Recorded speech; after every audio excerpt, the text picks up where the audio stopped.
which is fab. The MCA check us every 6 months that we're compliant. We don't know when they're coming, so it could be any of you guys on board, but that's okay, because you'll notice that we've got all the life-saving equipment on board that we need. We've actually got 6 life rings for all 40 of you, so you will have to share.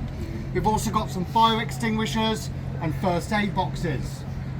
Should the worst happen and we hit an iceberg and sink like the Titanic, the water will only come up to about here on me, so it's about 4 feet deep in the deepest places. If you're less than 4 feet tall, don't panic, find a shopping trolley to stand on and we'll come and get you as soon as we can. Birmingham City Council are in charge of rescue operations. That may worry you slightly if you're from the local area, as they can't even collect the bins at the moment. But that's alright, the bar is fully stocked, and if we do sink, the drinks will be on us. That's not a reason to want to sink though.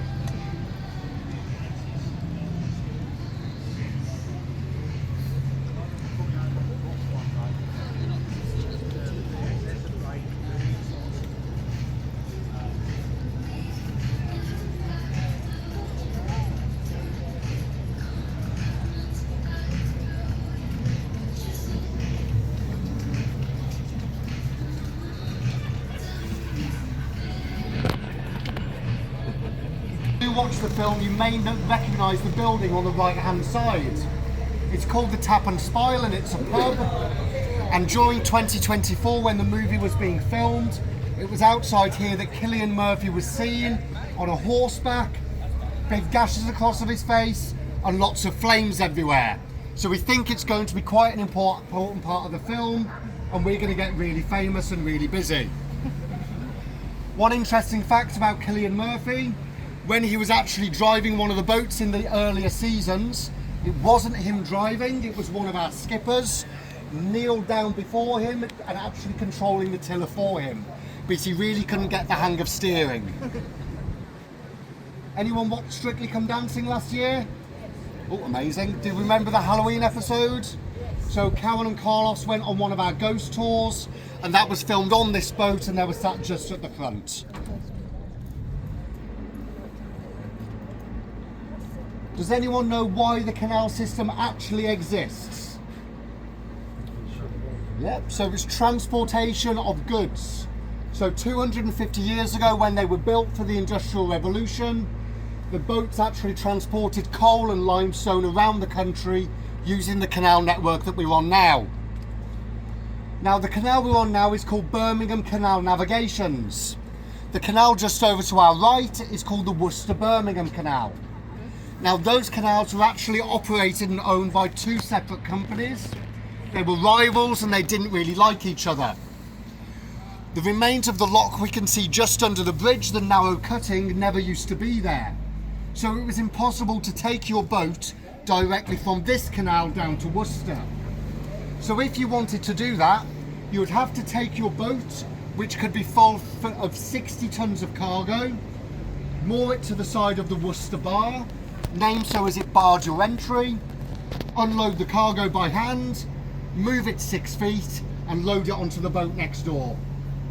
So a very inefficient way of working, and that went on for 20 years while the companies were having it out, and they eventually decided to work together, connecting the canals using a lock that we can see the remains of just to our right hand side. The boats would then be charged a toll fee depending on which way they were going. The Tap and Spile would have been the lockkeeper's cottage, so he would live there and come out to collect the toll money from the boats and to operate the locks for the boaters. The lock would be in use 24 hours a day. There was no electricity or gas lighting to begin with, so it would have been done using candlelight at night. So very dangerous work indeed. The lock is 73 feet long and the boats were 71.5 feet long, so not a lot of room for manoeuvre at all. Things did improve as years went on with the advent of gas lighting. Now the basin we're in now is called Gas Street Basin, so called as it was the first place in the UK to actually utilise gas lighting. And we can see 2 of the remaining fixtures just to our left hand side. One of them is above the white door and the other is at the end of the tap and spile.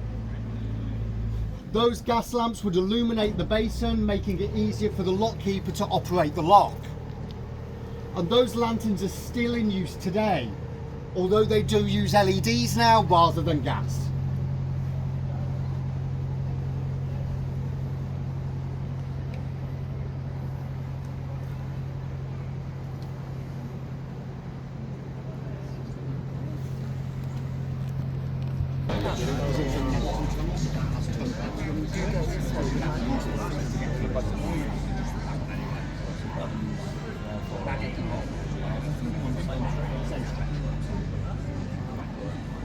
Right, ladies and gentlemen, so does anyone know where the first canal in the UK was actually built? It was Manchester. Everyone thinks it was Birmingham, but Birmingham was the second. Now that canal was actually built by accident in Manchester. It was a mine owner, and the further he was digging underground, the more water would flood his mine. So he built a trench to drain the water away. This then gave him an idea, but he had no idea how to implement his vision. So he hired an engineer named Mr. James Brindley, hence the name Brindley Cruises, and Brindley Place just on the left hand side. Now there's an area of the West Midlands called the Black Country.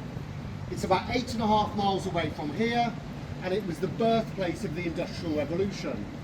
It was filled with coal and limestone mines, lots of furnaces and factories that would be working 24 hours a day. It gets the name the Black Country because the amount of smoke this produced would sometimes be so thick it would turn the sky black during the day, blocking out the sun. At night there would be a red hue on the horizon from the furnaces that would be working 24 hours a day. Hence the phrase black by day and red by night originates from that area. Now the mine owners in the Black Country saw the success of the canal in Manchester, and they wanted another deal. So they also hired Mr. Brindley to build a canal from the coalfields in the Black Country to the centre of Birmingham. Now that canal he built was actually 18.5 miles long, so 10 miles longer than it really needed to be. And the reason for that is because it was built as a contour canal, so it followed the natural flow of the landscape.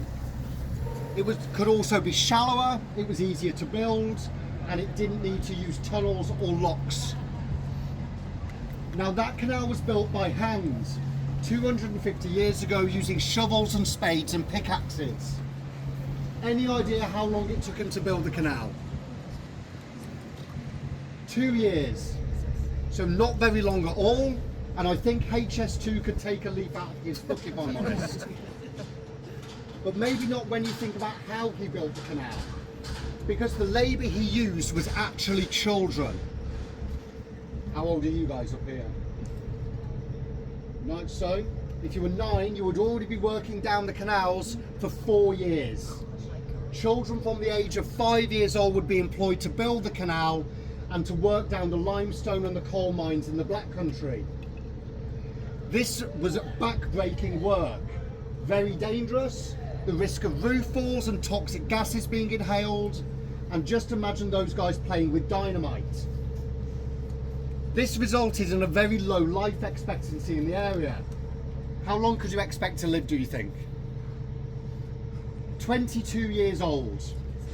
And that reduced even further to 16 years old during a cholera outbreak. Now Mr. Brindley would not be paid a single penny until his canal was completed and inspected. He was finally paid, and the day after, he died.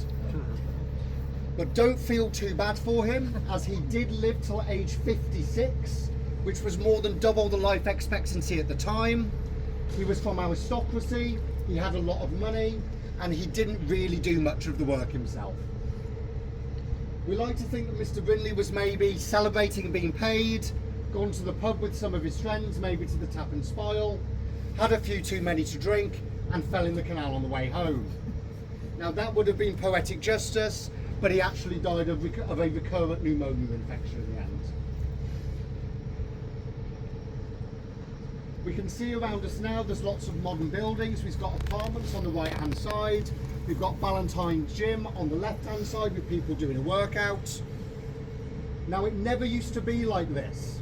The canal would be lined for miles and miles with factories that would be working 24 hours a day. Now it was very important that the factories lined the canal, as it was much easier to load the cargo into the boats directly. As if your factory was a few miles away, you would first have to take your cargo from the factory using horse and cart to the boats.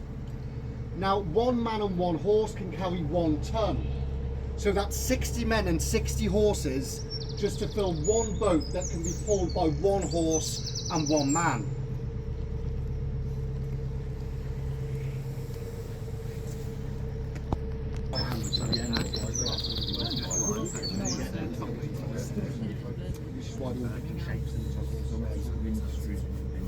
So Birmingham was called the city of 1,000 trades. So a lot of munitions manufacturing, bombs, guns, bullets, bizarrely pen nibs and stuff like that. So like absolutely anything. There's actually a pub in the jewellery quarter called 1,000 Trades, and on the wall it actually lists pretty much everything that was made in Birmingham. And there was a lot going on here, absolutely. We're now in an area called Sherborne Wharf, one of the original working wharves in Birmingham. Just on the left-hand side, we can see the old Fellows Morton and Clayton Canal Carrying Company building, now being turned into apartments. All the working boats have now been replaced with permanent moorers and leisure cruisers. Now, if you want to live on a boat in the UK, you can do. These guys live on their boats full-time in this marina, so they pay their licence fee for their boat and their marina fees. Boats have everything you could want at home, such as gas, hot and cold running water, electricity and showers. It's a little bit like living in a corridor, if you want to imagine it, and the shower room isn't that amazing with a headroom. You can also do another option if you want to live on a boat. You can do something called continuous cruising, and that is when you're free to navigate the 2,000 remaining miles of canal network at your leisure, and you only have to pay a licence fee. Now there is one rule that comes with that, and that is that you must move every 14 days and travel at least 25 miles in 1 year. And that's not moving a couple of feet forward and backwards, that's moving to a different postcode or parish. And Canal and River Trust, who are in charge of enforcing that rule, do so by looking at these little index marks or index numbers on the sides of boats. And they're a little bit like car registration plates. Every 2 weeks, Canal and River Trust survey the entire 2,000 miles by going around and logging index numbers into their iPads and tying them to locations. That way, if in 2 weeks' time you're spotted in the same place, you'll be sent a polite email asking you to move on, and those emails get less polite the longer you overstay, eventually resulting in your boat being towed away and craned out. Now, during the 1960s, the canals were in a massive state of disrepair, and the government wanted to close them down completely. They were impossible to navigate by the popular steel narrowboats that we see nowadays. The government couldn't close a waterway if it was proven it could be navigated. So some very clever people started using these boats like we see on the right hand side. They're called GRPs, or glass reinforced plastic boats. And they actually only sit around 3 inches below the waterline, meaning that they could be used to transverse the derelict canals, preventing them from closure. Volunteers then form work parties to clear the canals, making room for the steel narrowboats and liverboards that we see today. Those plastic boats do have some nicknames, as they're not very popular now, such as yogurt pots or floating refrigerators, but then the steel narrowboats have nicknames of their own, such as sewer pipes. Well, Axel can't see round corners, unfortunately, so I'm just going to poke my head out the front of the boat.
So does anyone have any guesses on how fast we can legally go on this canal in this boat in miles an hour?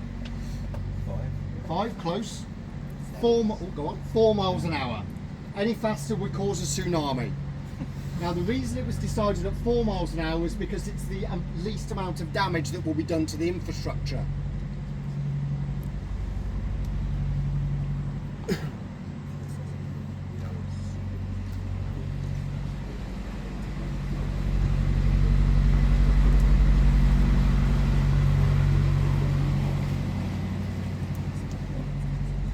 So we're now actually on a new style of canal. The canals were the motorways of their day, and the link between Birmingham and the Black Country was getting increasingly popular, so it was decided it needed to be improved. They couldn't use Mr. Brindley as he'd fallen into the canal, so they decided to use a guy called Sir Thomas Telford, quite a famous engineer, and he's got a town named after him. It's not called Thomas, it's called Telford. Can anybody see any improvements that he made to this style of canal? Wider, absolutely. You've also got 2 towpaths, and after this corner it's pretty much dead straight. So it's not a contour canal. It was designed to take the most direct route to the Black Country. So this, rather than being 18.5 miles long, is just 8.5 miles long, taking a full 10 miles off the journey. It's wider and deeper as the canal uses locks, and those are devices to move boats through the changing landscape. If you're going downhill like you'd have to here because you're on the top level, that takes a lot of water that needs to be flushed down the locks. So the canal acted like a reservoir, facilitating the constant use of the locks. We also have 2 towpaths. One towpath worked very well if you were all going in the same direction. Now bear in mind the canal companies were sometimes rivals and working to very tight schedules. So if you saw someone coming towards you, one of you would have to stop your boat, disconnect your horse, pull the boat around by hand, and then get back up to 4 miles an hour. Any guesses on how they decided who would be the one that stopped? Violence, essentially. It was who was strongest, who could break each other's nose first. It was a very violent profession.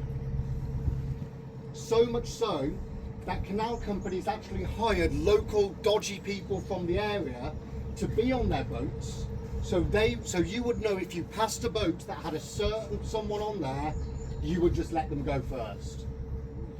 One such example is the Tipton Slasher, and he was a pro boxer, and in his spare time acted like a freelance traffic warden on the canals in Birmingham.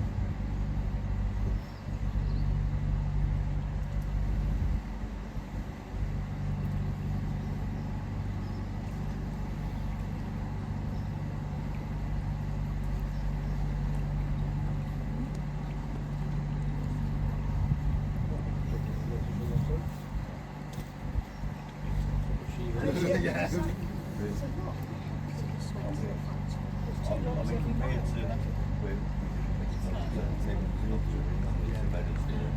Yeah, absolutely. I mean, I went on the other 7 and they just open them and fill them up for you. It's loads easier. So absolutely. So on the right hand side, we've got a typical example of a canal bridge. We can see on the ramp up there's some protruding brickwork, and that was installed to stop the horses from sliding backwards in wet or icy weather. The top of the bridge is made out of cast iron, the building material of the Industrial Revolution. It's very strong, but you can see some damage on the top. And that has actually been caused by so many thousands of boats over so many hundreds of years being pulled across by rope that was wet and gritty. and it acted like sandpaper on the iron, leaving rope-shaped markings on the top. And that's a feature you can see on any canal infrastructure in the UK.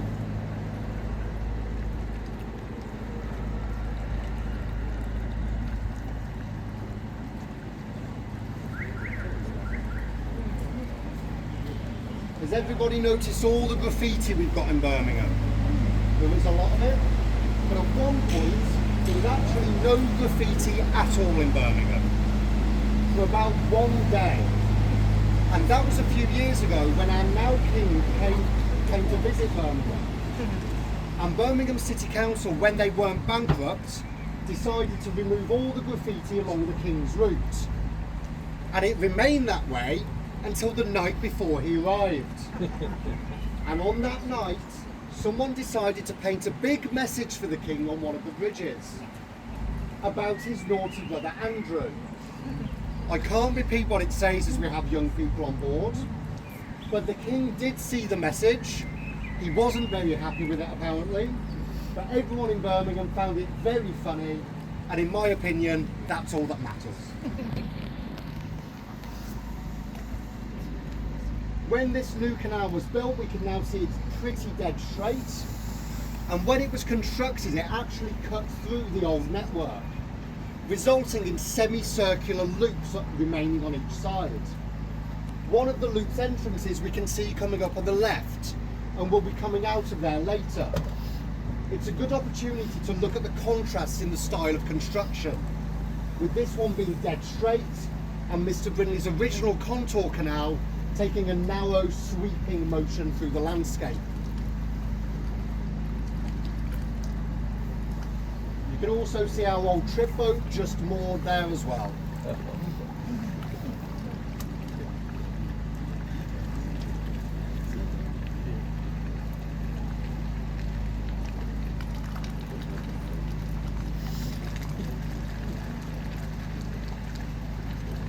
We're about to make a left-hand turning into Icknield Port Loop. As we do, keep an eye on the brickwork on the left. You'll be able to see more examples of those road markings.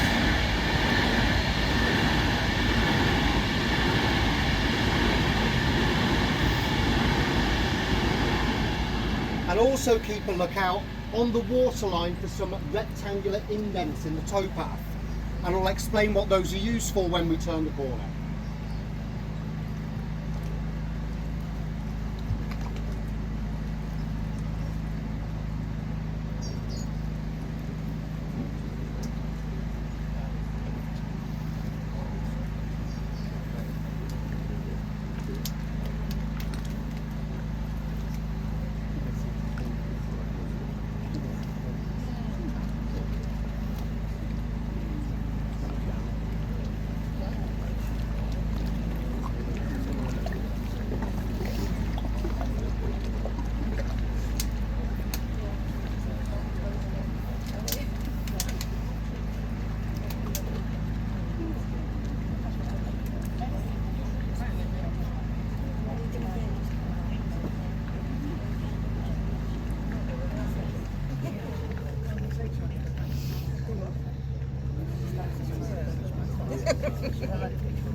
those rectangular indents, ladies and gentlemen, are remains from infrastructure installed during the Second World War. Now, canals were vital means of transport during that period, which made them prime targets for enemy bombers flying above, who would use the reflection of the water to drop their munitions. It was decided that stop planks would be installed at each bridge and only removed when a boat needed to pass through. That way, should a canal be successfully targeted, only the water between those two bridges would be lost and the repairs would be much easier and faster to carry out.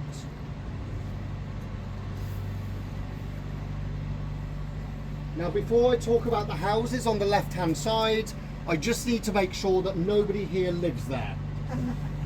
No? Good. No one's ever said yes yet. So, they're building what we like to think of as 1,170 Lego houses.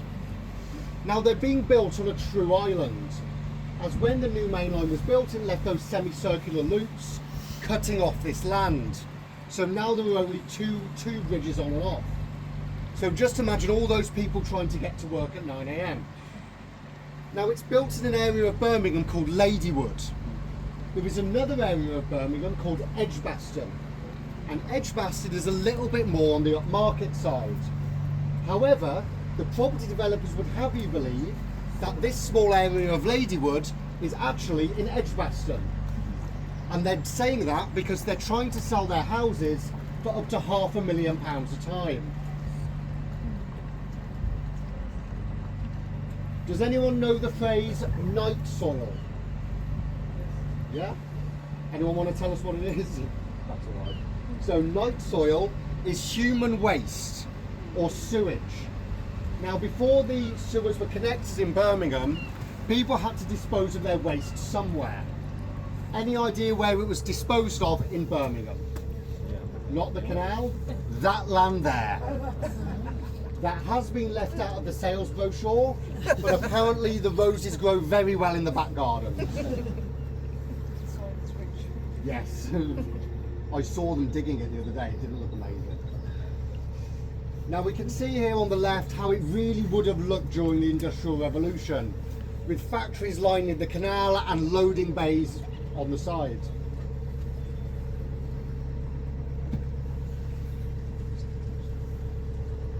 We do see a lot of wildlife around this area of the canal, such as kingfishers and herons, but also otters as well in Birmingham. There's around 25 of them that have been recorded.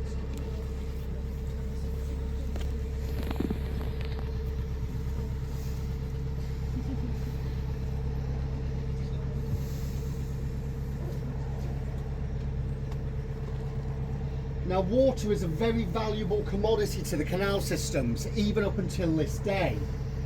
Last year was a very dry summer, and that resulted in water levels so low that it was actually impossible to navigate in some areas of the country. We did okay in Birmingham, as we were actually on the top level of the canal, and we're fed with reservoirs that are filled with rainwater. One such reservoir is directly ahead of us, behind the man-made grassy bank, and that's called Edgbaston Reservoir, and it holds 1.5 billion litres of rainwater, purely for keeping the canal system topped up.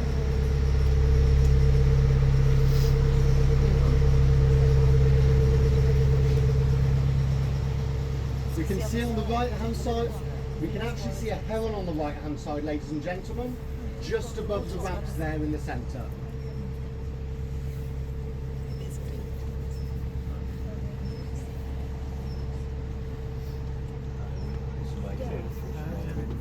Yeah, I really bet, yeah.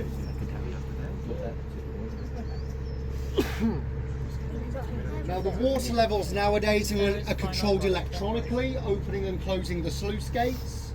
But originally, somebody would be living in this building just here on our right, and they would come out once a day with a wooden ruler and measure the distance between the water and the towpath, opening or closing the gates as necessary.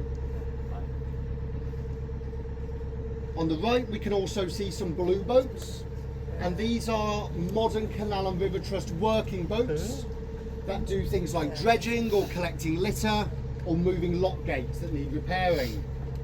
They're electrically powered, using engines that have been adapted from old milk floats.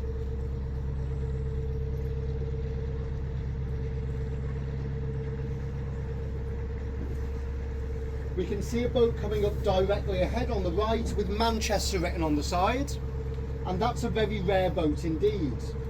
Out of an original fleet of 12, now only 2 remain. It also has a bizarre safety feature, in that it has a plug hole in the bottom, exactly the same as you would find in your sink or bathtub at home. And the reason for that is that these boats used to carry chemicals, and those chemicals are prone to catching fire. So should the boat catch fire, the easiest way to extinguish it would be to pull the plug and allow the boat to sink. Hence why there are only 2 remaining out of the original 12. Well, that's anyone's guess, but probably been sunk, so.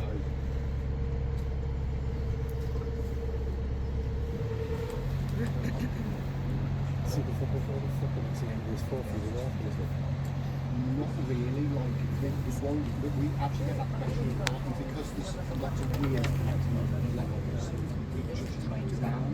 Sometimes if those weirs are blocked, it can come over the tow slightly.